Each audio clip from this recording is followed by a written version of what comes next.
Lieutenant Jack Daniels sat in the cockpit of the Starship Voyager, staring out at the endless stretch of space. The stars twinkled like scattered diamonds, and the nebula he was flying through shimmered in a mix of pinks, blues, and purples. It was beautiful, yes, but Jack couldn't help but feel a little nervous. He had been on many missions before, but this one felt different. Today, he wasn't just meeting with alien diplomats to discuss trade routes or technology. Today, he was supposed to meet with the Zarksians, one of the most mysterious and powerful alien races in the galaxy. The Zarksians had been watching humanity for years, and now it was time for an official encounter. Jack's mission was to form an alliance between their species, hoping to open up new opportunities for humanity. He was representing Earth, and he couldn't afford to mess this up. The Voyager slowly descended toward the Zarksian ship, which was a massive structure, far larger than anything Jack had ever seen. It floated in space like a city-sized piece of technology, glowing with soft lights. As the ship docked, Jack took a deep breath. He had trained for this moment his whole life, but no amount of preparation could fully prepare him for what was to come. A soft chime echoed through the ship, signaling that he had arrived at the Zarksian vessel. Jack grabbed his uniform jacket and adjusted his sleeves. He walked down the corridor, the sound of his boots echoing against the sleek, metallic walls of the ship. As he entered the main chamber, his heart skipped a beat. There, standing in the middle of the room, was an alien unlike anything Jack had ever imagined. She was tall, about 6 feet, and had smooth violet-colored skin that shimmered faintly in the dim light. Her long silver hair floated around her like it was weightless. Her eyes were huge, deep purple pools, and they seemed to stare right through him, as if she could see every thought in his head. "Human," she said, her voice calm but somehow powerful. It sounded like a mixture of thunder and melody, soft but commanding. "You have arrived." Jack blinked, trying not to appear flustered. His heart was racing, but he forced a smile. "Yes, I have. I'm Lieutenant Jack Daniels, representing Earth. I've come to speak with you about forming an alliance, about peace, trade, and cooperation." The alien girl tilted her head, clearly intrigued, but she didn't seem surprised by his words. "I know why you are here." Jack frowned, unsure of what she meant. "You do? I thought we were here to discuss." Zira, the alien who had introduced herself as the ambassador of the Zarksians, raised one hand, cutting him off. "You humans are predictable," she said, her eyes narrowing. "You think this is about trade or peace, but I know the truth." Jack blinked again, his nerves tingling. What was going on? He wasn't prepared for this kind of conversation. "What do you mean?" "I'm here to negotiate. That's why I'm here." Zira stepped closer, and Jack found himself instinctively stepping back. Her gaze didn't waver. "You are here to breed with me," she said bluntly. Jack froze, his mouth hanging open. "What?" "You are here because your species is desperate," Zira continued, her tone almost clinical. "You want to breed with us, to merge your species with ours, because you see us as superior and wish to strengthen your bloodlines." She raised a finger, pointing at him. "Don't deny it. I've seen your kind in your natural habitat. I know what you desire." Jack stood there, utterly confused. "Wait a second. That's not what this is about. I'm here for an alliance. Peace, trade, cooperation. That's all." Zira didn't seem convinced. She narrowed her large violet eyes and tilted her head again, studying him like an interesting specimen. "All humans, we have observed, are obsessed with reproduction. Your species' entire existence revolves around the need to mate, to breed. I am familiar with your customs. It is why you travel across the stars. It is why you seek us out." Jack's face turned bright red. He didn't know what to say. He had been prepared for an awkward moment, but this was beyond anything he could have expected. "No. I mean, it's not like that. Humans care about more than just breeding. We're not obsessed with it." Zira's lips curved into a slight smile, though it wasn't unkind. Then why are you so desperate to meet with us? Why have you come all this way to speak to a species you know little about? Jack took a deep breath. We've come because we value peace. We want to learn from you. We want to share technology and ideas. We want to work together, not just breed. Zira's smile faded, replaced by a look of curiosity. So your desire is not to mate with us. You do not wish to merge your species with ours. Jack shook his head quickly. No, I'm not here for that at all. I came to talk about the future. Humanity's future and the future of the galaxy. We want to share knowledge, help each other, and grow together. That's the real reason we came here. Zira stared at him for a long moment, her gaze unblinking. The silence stretched out, and Jack felt like he was under a microscope. He had no idea if she was convinced or if she thought he was lying. Finally, she spoke. You are strange, human. I do not understand you. Your species is driven by an instinct that is both fascinating and confusing. We, the Zarksians, have no such urge to breed. We do not seek such connections. We seek knowledge, understanding, and progress. Our societies do not function on biology. They function on intellect. Jack sighed with relief. At least she wasn't going to insist that they immediately start a strange interspecies relationship. I understand that, and we admire your species for that. But just because we are driven by emotions and relationships doesn't mean we're weak or primitive. We have strengths, too, other kinds of strengths that make us who we are. Zira looked at him thoughtfully, and Jack could tell she was trying to process what he was saying. Perhaps, but it is difficult for us to understand how your kind functions. You are so focused on emotion. We are not. To us, it seems like a weakness. It clouds your judgment and decision-making. Jack shook his head. But that's exactly it. Emotions, love, connection, they're not weaknesses. They drive us to do incredible things. They're the reason we fight for one another, the reason we build families and communities. It's not just about biology. It's about something deeper. Zira remained silent for a long time, still processing Jack's words. Jack, though, was beginning to feel a bit of hope. Maybe they didn't see eye to eye yet, but they were getting somewhere. There was still a chance that this would work. Zira looked back at him, her eyes softening just slightly. I do not fully understand your reasoning, but I will listen. Perhaps there is more to your species than I first believed. Jack smiled, feeling a glimmer of success. Thank you. That's all we ask. And so, their meeting continued, with Jack slowly gaining Zira's trust. Though it wasn't exactly what he had expected, Jack knew that his mission was far from over. He would need to work hard to bridge the gap between their two very different species, but at least for now, there was hope. The next few hours on the Zarksian ship were a blur of strange technology, unfamiliar food, and intense discussions about what humanity and the Zarksians could achieve together. Jack was doing his best to keep his cool. He had been briefed on the importance of this mission, but nothing could have prepared him for how out of place he felt aboard the Zarksian vessel. After their initial conversation, Zira had led him through a series of rooms, each more impressive than the last. The walls of the ship were made of a material Jack had never seen before. It shimmered in different colors, and when Zira touched it, the walls responded to her touch, shifting and changing like liquid metal. Jack could hardly focus on the technology, though. His mind kept wandering back to that strange moment when Zira had accused him of wanting to breed with her. Even though he had tried to explain that his mission wasn't about that, something about her tone made him feel like she wasn't convinced.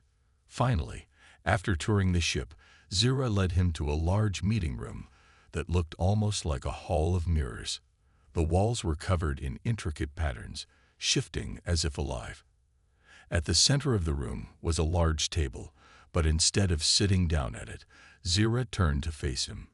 "Human," she said, her voice softer now, but still firm. "I have been thinking about our previous conversation.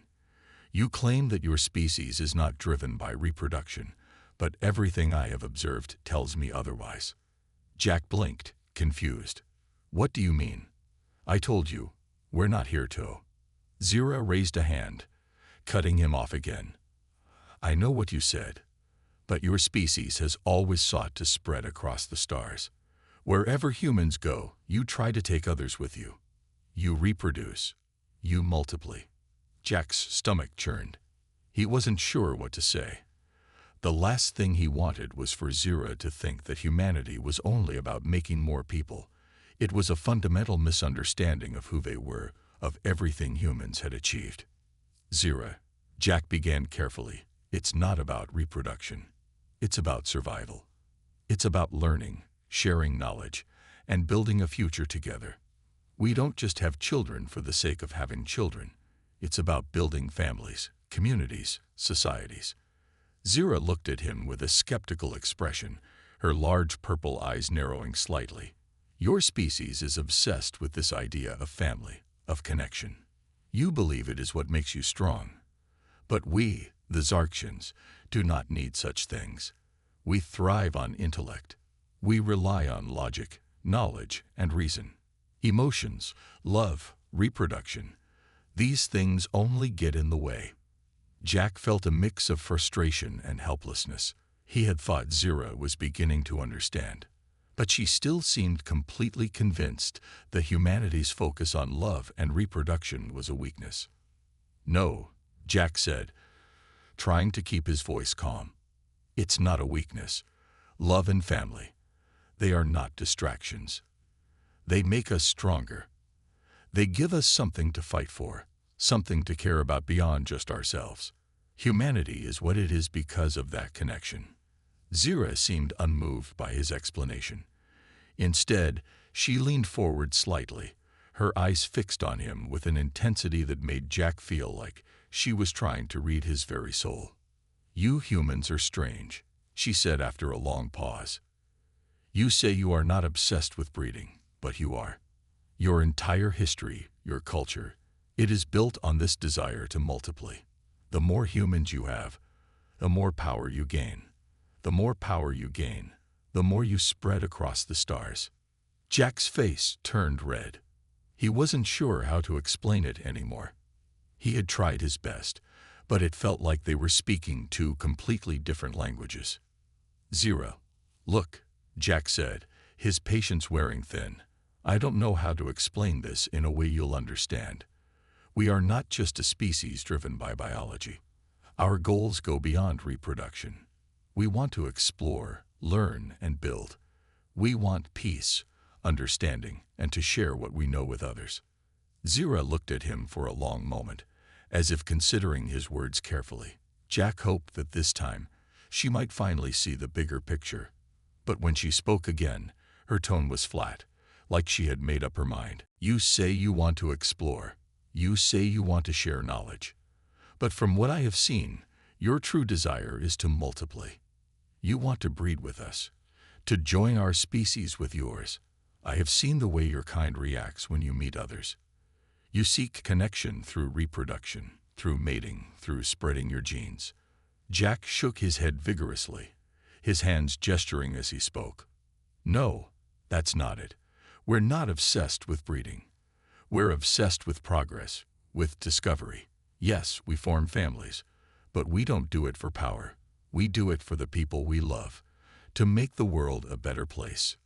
But Zira just stared at him, still unconvinced. You speak of progress, but your species is still trapped in the cycle of your biology. You cannot escape it. You cannot break free of it. You are driven by your instincts. You need to reproduce. Jack sighed, running a hand through his hair. This was going nowhere. It was like trying to explain the concept of friendship to a rock. No matter how hard he tried, Zira seemed incapable of understanding what made humans different. She was too focused on the physical aspect of reproduction and couldn't see the deeper connections that made humanity unique. We're not just driven by instinct, Jack said softly. We do what we do because we care. We do it because we want to make a difference. It's about more than just biology. It's about building something greater than ourselves. Zira seemed to think about that for a moment, her eyes scanning him with a mix of curiosity and confusion. Your species, you value this idea of love and connection. But in the end, it is just biology. Your brains, your bodies, they are designed to seek companionship, to breed. Everything you do is shaped by this. Jack couldn't take it anymore. No, you're wrong. We do things for each other, not because of some instinct, but because we want to. We choose to care about each other. That's what makes us human. Zira's expression remained unreadable. Perhaps, she said slowly, but I still believe your species is not ready for true intellectual progress. You are too bound by your biology. Jack clenched his fists, trying to control this frustration. He had hoped that, by explaining things carefully, Zira would understand. But instead, it seemed like they were just talking past each other. No matter how much he tried to make her see things from a human perspective, Zira was too focused on the biology to see the bigger picture. Well, if you think we're only about biology, Jack said, his voice low but firm, then maybe you're not ready for peace. Maybe you're not ready to understand who we really are. Zira's eyes locked with his, and for a brief moment, Jack thought she might respond harshly. But instead, she said simply, perhaps we are not as different as you think, human, but you still have much to prove. Jack let out a frustrated breath. It was clear that this wasn't going to be an easy conversation, and if the negotiations were going to succeed, he had a lot more explaining to do. Jack woke up with a start, the unsettling feeling of something being off still lingering in his mind. He had been sleeping on one of the guest quarters aboard the Zarksian ship, a place so strange and foreign to him that it felt more like a dream than reality. He tried to push the unease aside, but it wasn't easy. His conversation with Zira the day before had left him feeling frustrated and confused. No matter how much he tried to explain humanity's values, Zira seemed to only focus on one thing: reproduction. Why does she think we're obsessed with breeding? Jack thought to himself as he slowly got out of bed and stretched his sore muscles. The feeling that something important was about to happen kept tugging at him, but he couldn't quite figure out what it was. After a quick breakfast of strange but delicious Zarksian food, everything from smooth purple fruits to glowing cubes of gelatinous substance that tasted like sweet berries, Jack made his way to the central room where his meeting with Zira was scheduled. The ship was quiet as he walked through the halls, each step echoing softly against the metallic walls. The air was thick with a sort of silence, as if everything aboard the ship was holding its breath. Jack was still mentally preparing for the next round of discussions with Zira. He had to find a way to make her understand. Maybe today, he could break through the barrier of misunderstanding that had been building between them. As he entered the room, Zira was already there, waiting for him. She stood at the center of the room, her violet skin shimmering in the soft light. She seemed calm, almost unreadable, her large purple eyes focused on some distant thought. "Lieutenant Daniels," Zira said in her usual cool voice, "I trust you slept well." Jack nodded but didn't speak. He could feel the tension still hanging in the air. "I did, thank you," he said, trying to sound as neutral as possible. "I hope you're ready for today's discussion. I want to make sure we can resolve this misunderstanding between us." Zira didn't reply immediately, but her expression seemed to change just slightly. For a brief moment, Jack thought he saw a flicker of doubt, or maybe curiosity in her eyes, but it was gone as quickly as it had appeared. "I am ready," she said at last. "But first, I must conduct a probe."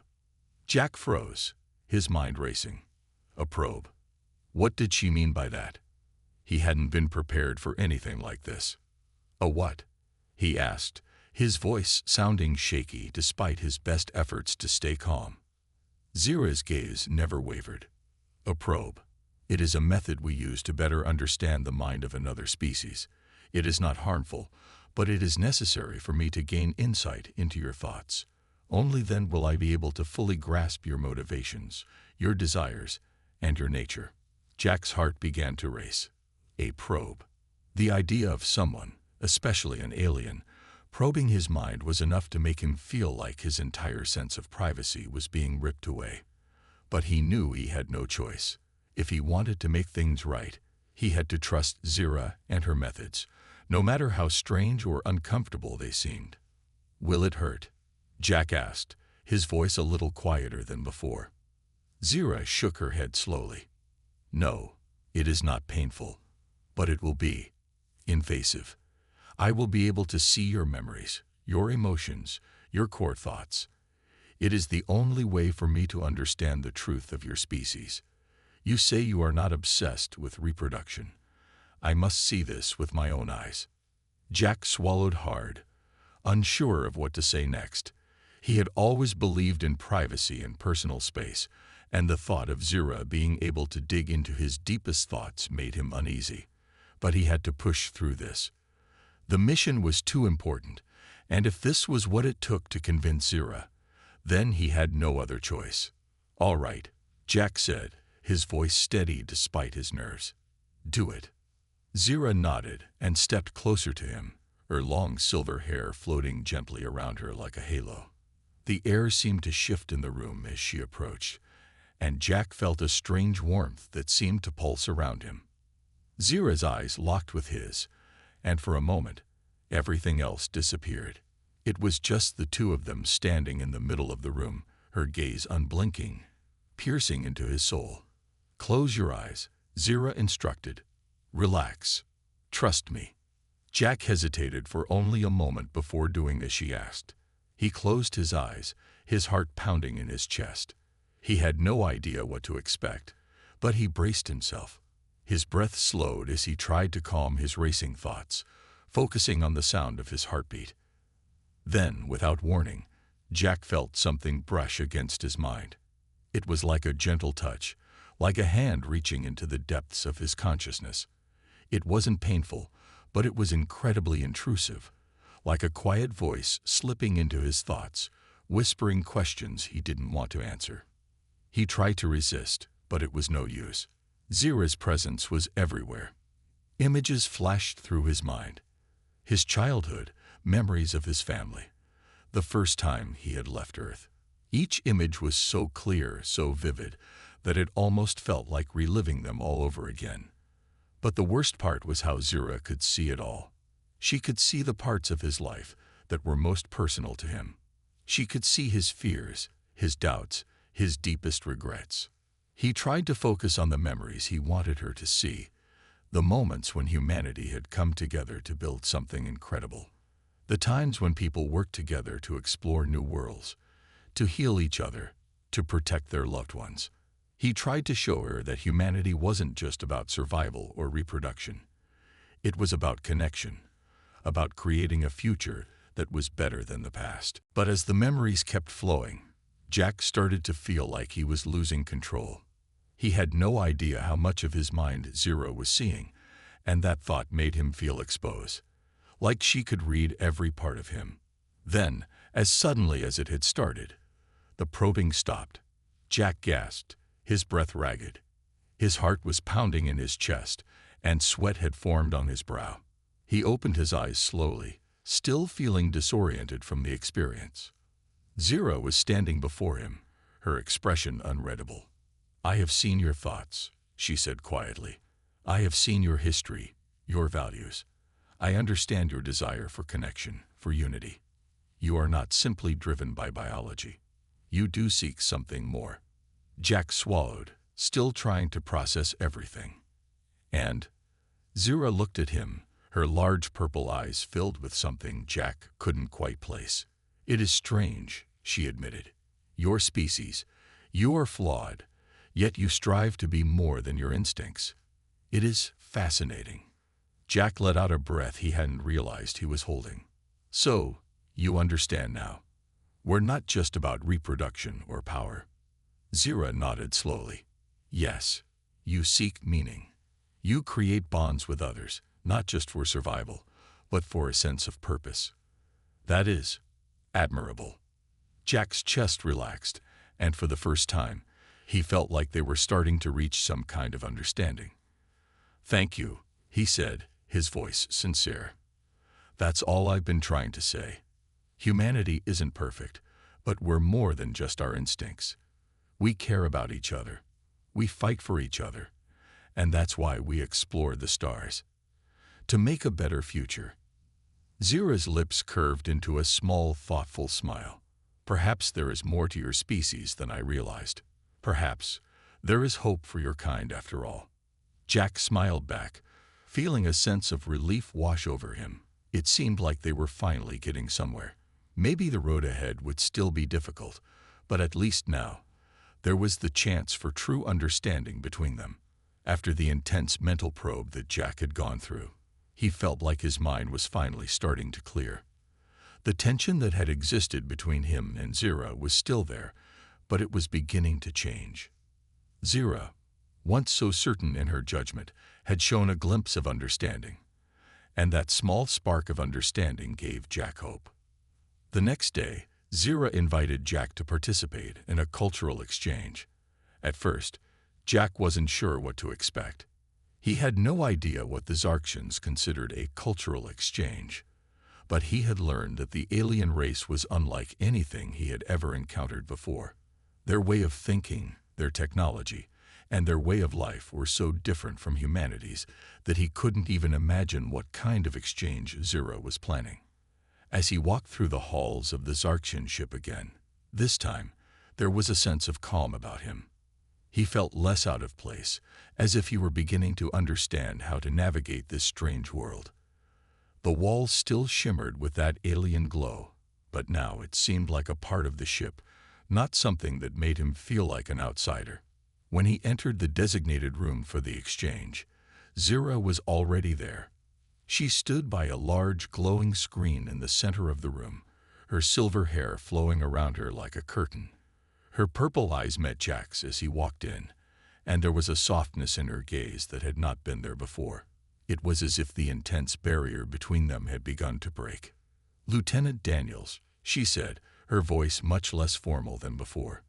"Thank you for agreeing to this exchange. Today, I will show you some of the most important aspects of our culture.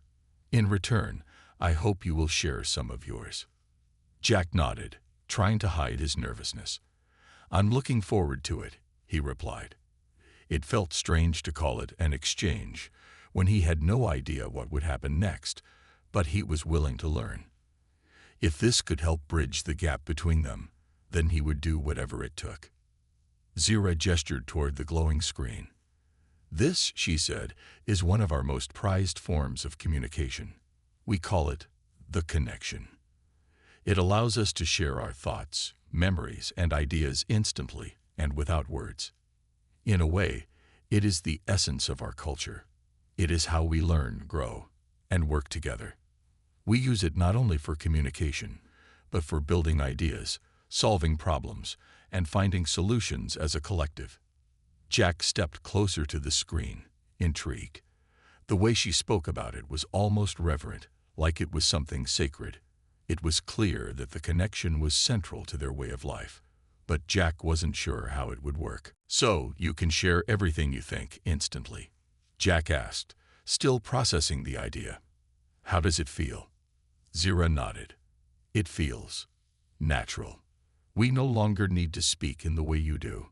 Words are slow, and often they are not enough to express the depth of our thoughts. With the connection, we can communicate directly, bypassing the limitations of language." Jack tried to imagine what it would be like. If humans could communicate like that, would it make relationships easier? Could they eliminate misunderstandings entirely? He wondered what it would be like to truly share everything with someone without barriers, without needing to explain.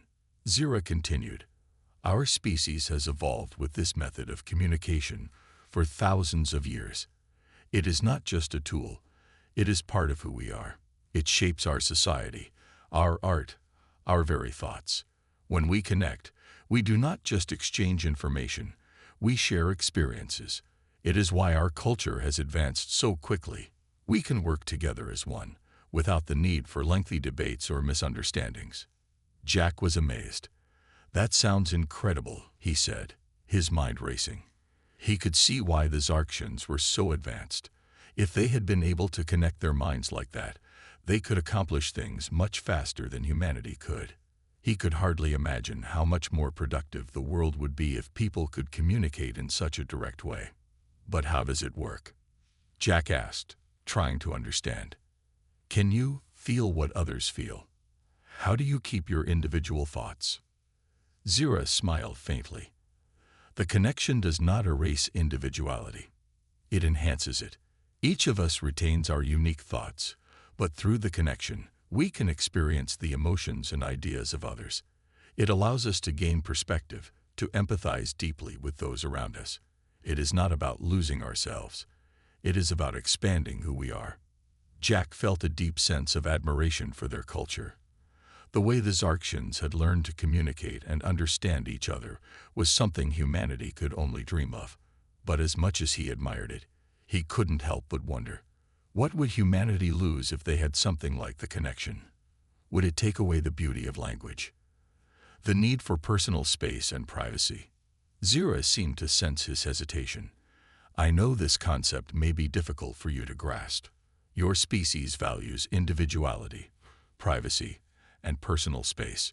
You rely on words to communicate, to convey emotions and ideas.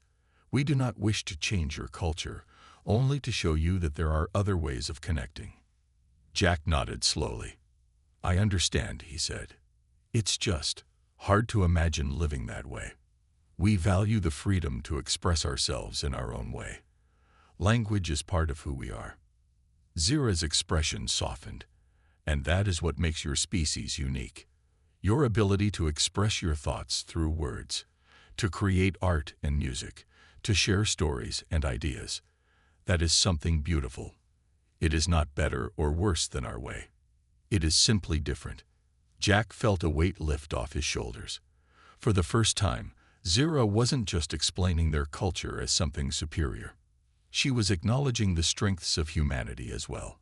There was respect in her voice, and that made Jack feel like he wasn't being judged for his own values. Now, Zira said, I will show you something else.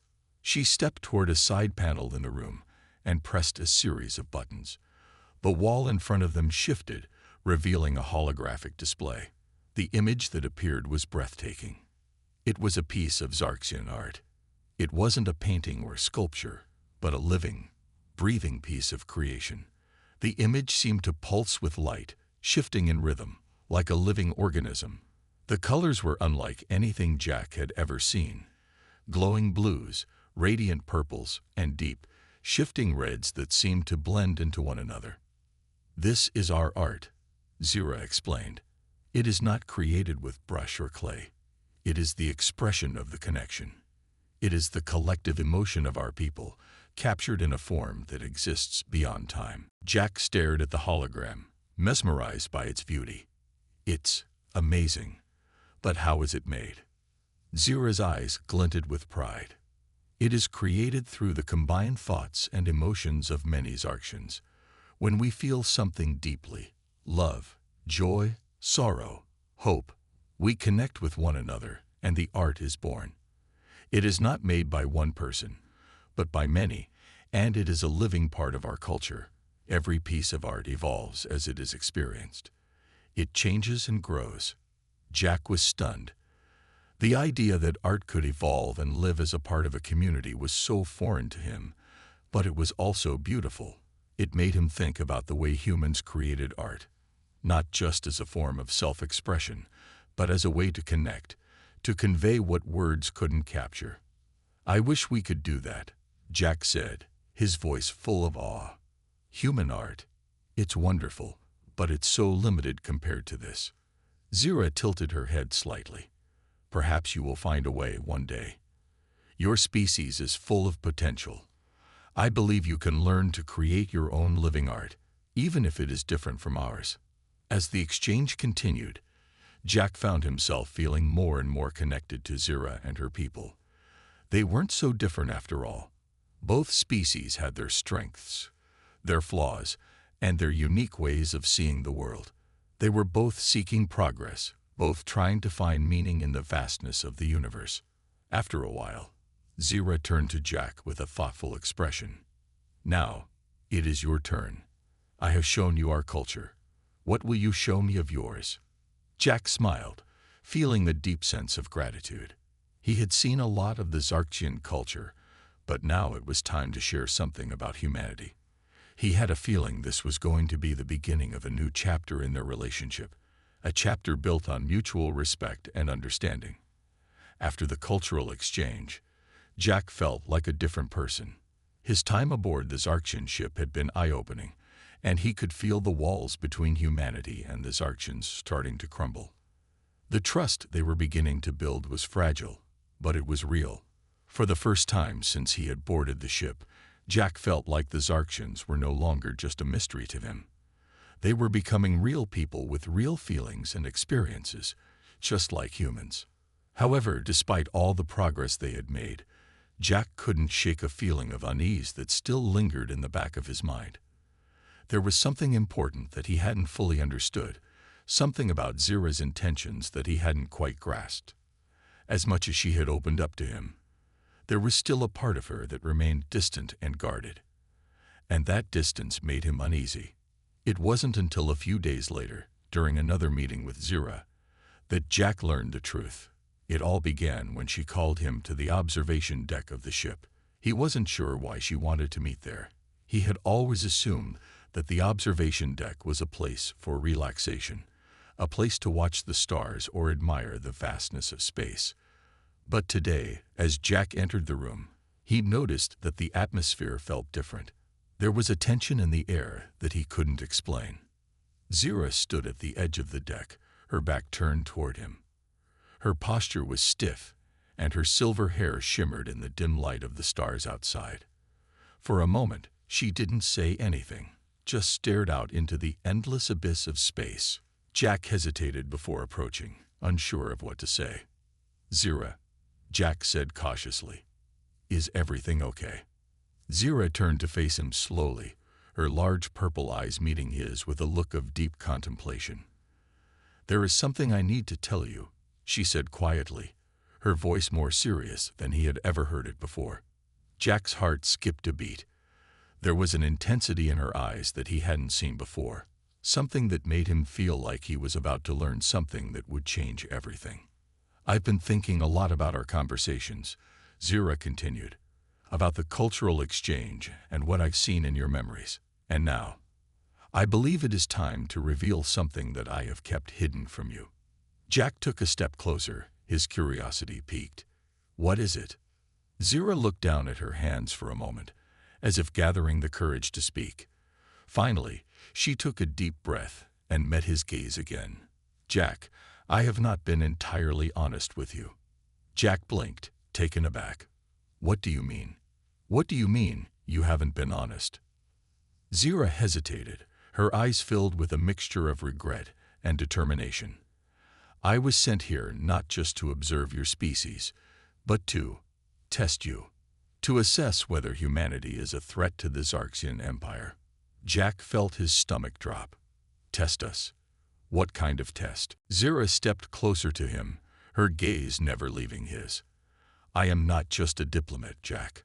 I am a member of the Zarkian Council, and I was chosen for this mission because of my ability to understand and analyze other species. The Zarkian Empire has always been cautious about other civilizations, especially those that are still in the early stages of space exploration like humanity." Jack's mind raced. So all of this, the discussions, the cultural exchange, the probing, it was all part of a plan. A test to see if we're a threat. Zira nodded, her expression grave. "Yes. I had to see for myself whether humanity posed a danger to our empire. I had to understand your species deeply before we could make a decision." Jack felt a wave of confusion wash over him. He had spent all this time trying to build trust with Zira, trying to show her that humanity wasn't just driven by violence or survival instincts. And now he learned that everything he had done, every effort he had made, had been part of a test. "But why didn't you tell me this from the beginning?" Jack asked, his voice tight with emotion.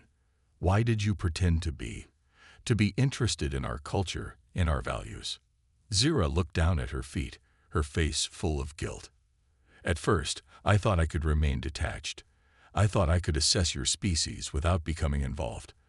But as I spent more time with you, as I learned more about your people, I began to feel something.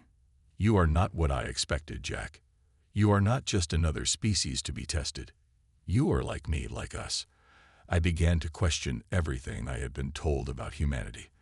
I didn't want to believe that you could be a threat. And yet, I still had to be sure. Jack felt a mix of emotions: betrayal, frustration, and oddly, a sense of understanding. He had suspected that Zira was hiding something, but he never imagined that she had been sent here on such an important mission. He had thought their conversations, their shared moments, were genuine. But now it seemed that they were part of a much bigger plan. "Does the Zarxian Empire know what you've discovered about us?" Jack asked, trying to keep his voice steady. Zira nodded. "Yes, they know. But I haven't reported everything to them yet. I haven't told them everything I've learned about humanity. The kindness, the creativity, the ability to change. I'm not sure if they will believe it. Our empire has always viewed other species as either a threat to be controlled or a resource to be exploited. I don't know if they will accept that you are different." Jack's mind was spinning. He had trusted Zira, and now he wasn't sure where they stood. Could he trust her now, after everything that had been revealed? Or was she still hiding something from him? "Zira, what happens now?" Jack asked, his voice a little softer. "What do you want from me now?"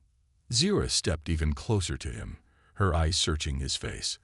"I need you to help me, Jack. I need you to help me show the Zarxian Empire that humanity is not a threat. That you can be trusted, that you are worth protecting, not destroying." Jack looked into Zira's eyes and saw something there, something genuine. He could see that she was torn between her duty to the Zarxian Empire and her growing understanding of humanity. It wasn't just about following orders anymore. Zira had made a personal decision to change the way she viewed humanity, and that decision could have dangerous consequences for her. "You're asking me to put everything on the line," Jack said quietly. "You want me to risk everything, my people, my world, for the chance that the Zarxian Empire will listen to us." Zira nodded. "Yes. I know it's a lot to ask. But I believe in you, Jack. I believe that humanity has the potential to be something great. And I believe that, together, we can convince my people that you deserve a place in the universe, just like we do." Jack stood there for a moment, letting the weight of her words sink in. This wasn't just about him anymore. It was about the future of humanity. It was about whether the human race would be given a chance to explore the stars, or whether they would be destroyed by fear and misunderstanding. "I'll help you," Jack said finally, his voice resolute. "I'll do whatever it takes. We'll prove to your people that humanity is worth saving, but we need to act fast." Zira's face softened, and for the first time, Jack saw a real smile, a smile of relief, of hope. "Thank you, Jack. Together, we can make this work." As they stood there on the observation deck, staring out into the vastness of space, Jack knew that their journey was far from over. The path ahead was uncertain, and the stakes were higher than ever before. But one thing was clear: they were no longer just two people from different worlds. They were allies, working together to secure the future of humanity. The tension between Jack and Zira had reached a boiling point. After their conversation on the observation deck, everything had changed. The weight of the decision they faced was heavy, and it felt as though the fate of humanity rested in their hands. Jack had agreed to help Zira, but he wasn't sure how they could convince the Zarxian Empire to accept humanity as a peaceful species. They were up against an empire that had been suspicious of other species for thousands of years. How could they possibly change their minds? For days, Jack and Zira discussed plans, shared ideas, and worked together to form a strategy. But every time Jack thought they had made progress, doubts crept back into his mind. The Zarxian Empire was vast, powerful, and rooted in fear and tradition. They had viewed humanity as nothing more than an unpredictable and dangerous species, unworthy of trust. Jack wondered if he could ever convince them otherwise. The time had come to present their case. Zira had arranged for a meeting with the Zarkshian Council, the most powerful and influential group in the entire empire. This would be the moment of truth. If they couldn't persuade the council, then all their efforts would have been in vain. As Jack stood in the council chamber, his heart pounded in his chest. The room was enormous, filled with high walls covered in intricate symbols that seemed to glow faintly. At the center of the room, a large circular table stood, surrounded by Zarksian leaders, each one dressed in regal robes that signified their status. They looked imposing and cold, their expressions unreadable. Jack couldn't help but feel small in comparison. He was an outsider in every sense of the word. Zira stood beside him, her posture tall and dignified, though Jack could sense the nervous energy radiating from her. This was not just her reputation on the line, it was her people's future. She had put everything at risk to help him and humanity. If this didn't work, everything they had worked for would be lost. The council members looked down at them, their eyes assessing and calculating. At the head of the table, a tall Zarkshian with black and silver markings on his face stood up. He was the leader of the council, and his voice was deep and authoritative. "Zira," he said in a calm but firm tone, "you have brought this human before us, and you speak of cooperation. But tell us, why should we trust this species? We know their history. They are volatile, unpredictable, and prone to violence. What makes you believe they are capable of peace?" Jack felt a knot form in his stomach. The question was expected, but that didn't make it any easier to answer. He glanced at Zira, who nodded slightly, signaling for him to speak. Jack cleared his throat and stepped forward. "I understand your doubts," he began, his voice steady but filled with emotion. "Humanity has made mistakes, many of them. We've fought wars, we've destroyed our environment, and we've hurt each other. But we are not a species without hope. We are capable of change, of growth. I've seen it with my own eyes. In the most difficult times, humans have shown compassion, creativity, and a desire to do better. We may not be perfect, but we are not the same as we were. We are evolving." He paused, searching the faces of the council members. They remained silent, their eyes piercing, but he could sense the tiniest hint of curiosity. Maybe, just maybe, they were willing to listen. Zira stepped forward as well, her voice calm but powerful. "You've heard the words of this human, but we must also consider the evidence. Jack is not alone in his beliefs.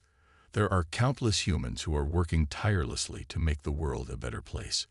There are scientists, artists, teachers, and leaders who are striving for progress, not just for themselves, but for all of humanity. They understand the value of peace, of cooperation. I have seen this firsthand." The council leader, whose name was Kellen, looked at Zira with a calculating gaze. "And what of the others, Zira? What of the factions and nations that still engage in war, who continue to exploit each other for power and resources? How can you assure us that humanity will not turn on us when they are given the opportunity?" Jack felt a cold shiver run down his spine. This was the question that had been haunting him. How could they prove that humanity was ready for peace when so much of the world was still in conflict? He took a deep breath and continued. "I can't promise that all humans will change overnight. I can't promise that the world will be perfect. But I can promise that there are more people working for peace than you might think. The ones who believe in cooperation, in understanding, are out there. And we're getting better at uniting, at coming together despite our differences." Zira added, "You must also understand that humans are not a monolith. They are diverse, with many different cultures, beliefs, and values. But it is precisely that diversity that gives them strength. They learn from each other, and they adapt. They are capable of great things when they work together, and they are more than just their mistakes." Kellen remained silent for a long moment, his face unreadable. Jack's nerves were on edge, but he knew this was the moment of truth. If they didn't convince him now, there might be no chance for humanity. Finally, Kalen spoke. You speak of humanity's potential, but potential means nothing if it is never realized. You claim that humans can change, that they can evolve. But I have seen countless species fall to their own flaws. The question is not whether humanity has potential. It is whether they will choose to act on it. Zira's eyes flashed with determination. They will act on it. If given the chance, they will prove themselves worthy of your trust. Kalen's gaze turned to Jack once more. You, human, speak of compassion and creativity. But how can we trust you when your species has shown such destructive tendencies? When your history is filled with bloodshed and violence? Jack swallowed hard. The words stung, but he knew they were true. Humanity's past was not without its dark moments, but he also knew that their future was not written yet. They still had time to change, time to make things right. He met Kalen's gaze, his voice steady despite the pressure. I can't change the past, but I can speak for the present and the future. We are learning, and we are growing. We are not perfect, but we are trying. And that is the difference. We have the ability to learn from our mistakes, to make the right choices when it counts. For a long moment, the council members were silent, their eyes fixed on Jack. It felt as though time itself had stopped. Jack held his breath, waiting for their decision. Finally, Kalen nodded slowly. Perhaps there is something to your words, human. Perhaps there is hope for humanity after all. Jack's heart skipped a beat. He glanced at Zira, who was watching him with a look of cautious optimism. Had they done it? Had they convinced the council? Kalen raised his hand, signaling for the room to be quiet. We will consider your proposal. But understand this, we will not make a decision lightly. The future of the Zarxian Empire and the galaxy rests on this choice. If humanity proves itself worthy of trust, we will help you. But if you fail, we will act swiftly to protect our own interests. Jack nodded, relieved but still nervous. This was not the end, but a beginning. They had made a step forward, but there was still much to do. The council was not ready to fully accept humanity yet, but they were willing to give them a chance, and that was more than Jack had hoped for. As they left the council chamber, Jack and Zira exchanged a look of quiet understanding. They had done everything they could. Now, the rest was up to humanity. I think we've made it, Jack, Zira said softly. Jack smiled, though it was a small smile. We've made it this far, but there's still a long road ahead. As they walked down the hall together, Jack knew that this was only the beginning of a much larger journey, one that would determine the future of humanity and its place in the galaxy.